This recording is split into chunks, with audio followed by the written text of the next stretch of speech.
অসুস্থ অবস্থায় আছি, রিপোর্টার হিসাবে সে আমাকে একটা পাঠাই বলল যে সেখানে আমার ভয়েস আছে এবং আমি নাকি দেশের বিরুদ্ধে ষড়যন্ত্র করছি।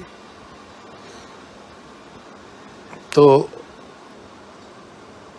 আমার ভয়েসও সেখানে নাকি আছে, কার সাথে কি ভয়েস আছে সেটা মিলিয়ে দেখুক। এইভাবে আমার নামে বদনাম করার জাস্টিফিকেশন আমি খুঁজে পাই না। করতেছেন যিনি জনৈক ইলিয়াস আলী না ইলিয়াস হোসেন কি যেন নাম, একসময় নাকি চ্যানেল 21-এর চোখে প্রোগ্রাম করতেন, বিদেশে আছেন তিনি। শুধু আমার বিরুদ্ধে নয়, আসিফ নজরুলের বিরুদ্ধেও বলছেন, সেনাপ্রধানের বিরুদ্ধেও বলছেন। আর সাম্প্রদায়িকতা আমার ভেতর নাই, কিন্তু আমি একজন ফ্রিডম ফাইটার। আর টেক্সট মেসেজ হিসাবে যেটা দেখানো হয়েছে এটা তাদেরকে প্রুভ করতে হবে,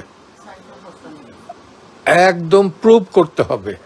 সম্পূর্ণ মিথ্যা কতগুলো টেক্সট মেসেজ আমার নামে তারা এটা চালু করেছে, এবং আরো কার কার নামে চালু করেছে আমি জানি না।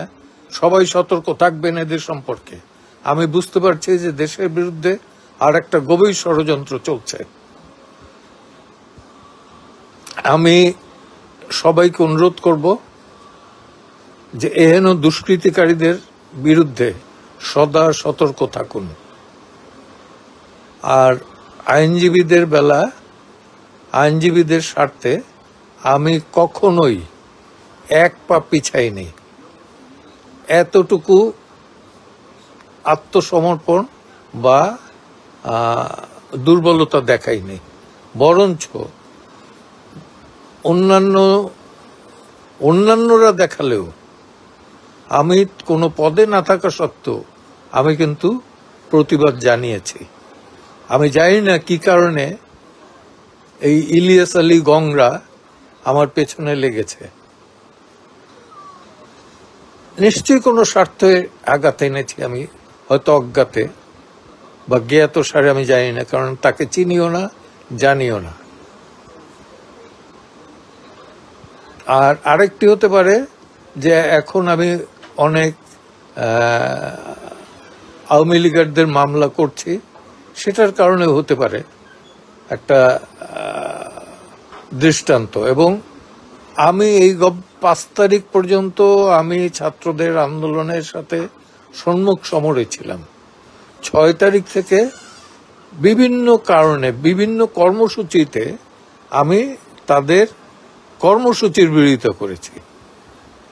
সেটার অর্থ এই না যে ছাত্র হত্যার পক্ষে আমি ছিলাম। এই ধরনের প্রচারণা, প্রোপাগান্ডা, এটা ঘোরতর অন্যায়। আমিও